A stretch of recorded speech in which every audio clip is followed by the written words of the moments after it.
Tours plan చేయాలంటే best season winter. ఈ సీజన్లో ఆంధ్రప్రదేశ్లోని అరకు వ్యాలీ చూడడానికి చాలా మంది వెళ్తుంటారు. కానీ అరకు చుట్టుపక్కల కూడా అనేక సుందరమైన పర్యాటక ప్రాంతాలున్నాయని చాలా మందికి తెలియదు. మీరు అరకు వెళ్తుంటే అక్కడ చూడదగ్గ ప్రదేశాల లిస్ట్ ఈ వీడియో చూసి సేవ్ చేసుకోండి.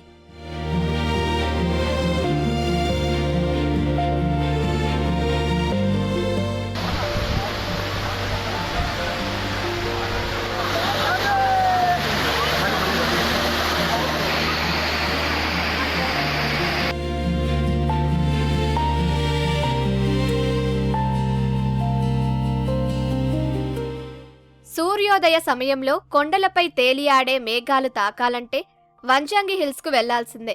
పాడేరుకు సమీపంలో ఈ వంజంగి కొండ ప్రాంతం ఉంది.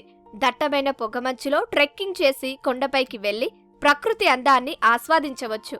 ఇక్కడ పర్యాటక ప్రాంతం ఎంత అద్భుతంగా ఉంటుందన్న విషయం మాకు ఈరోజు అనుభవిస్తగానే తెలుస్తుంది. ఇక్కడ సన్ రైజ్ ఒక చాలా కొత్త అనుభూతిని మనకి ఇస్తుంది. ఇక్కడ చలి చాలా ఎక్కువగా ఉంది. అలాగే పైకి రావడానికి కూడా చాలా పోరాటం చేసాము. కిందకి వెళ్ళడానికి కూడా అంతే పోరాటం చేయాలి. పైకి వచ్చేటప్పటికి కొంచెం చలి అలా పెరిగింది. సూర్యుని చూసిన తర్వాత కొంచెం రిలాక్స్డ్ గా ఫీల్ అయ్యాం. అలా చుట్టూ ఉన్న మేఘాలు పాలు సముద్రంలో కనిపిస్తుంది నాకు. ఈ జిల్లాలో మరో చూడదగిన ప్రదేశం కొత్తపల్లి వాటర్ ఫాల్స్. ఎత్తైన కొండల నుంచి గలగల జారే ఈ వాటర్ ఫాల్స్ గురించి ఎంత చెప్పుకున్నా తక్కువే. ఈ ప్రాంతం మాడుగుల మండలంలో పాడేరుకు దాదాపు 30 కిలోమీటర్ల దూరంలో ఉంటుంది. వాటర్ ఫ్లో అవుతా వస్తుంది. ఇది ఒక చూడడానికి చాలా రిఫ్రెష్మెంట్ గా, పిల్లలకి ఆడుకోవడానికి కూడా చాలా హాయిగా ఉందండి. ఇక్కడ ఇప్పుడు ఉండే సిటీ లైఫ్ నుంచి కొంచెం రిఫ్రెష్మెంట్ కావాలి అనుకుంటే కొంచెం ఇలా రావచ్చు. అలాగే పొల్యూషన్ ఫ్రీ ఇక్కడ.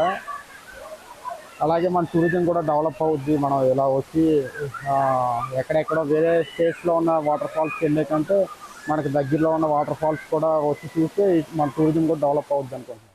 మన్యం కొండ కోణంలో ఉన్న మత్స్యగుండం ఒక అద్భుతమైన ప్రాంతం. కొండపై ఉన్న శివాలయం, కొండ దిగువన ప్రవహించే మత్స్యగుండం చూస్తే ఇక్కడే ఉండిపోవాలి అనిపిస్తుంది. ఇక్కడ శివుడు మత్స్య రూపంలో ఉంటాడు. నాగరూపంలో దేవతలు పూజలందుకుంటారు. హుక్కుంపేట మండలంలోని ఈ మత్స్యగుండం పాడేరుకు 12 కిలోమీటర్ల దూరంలో ఉంది. పాడేరులో చూసే ప్లేసెస్ అవి ఉన్నాయని వీటిని ఎంజాయ్ చేద్దాం 2-3 డేస్ హాలిడేస్ కానీ వచ్చాము.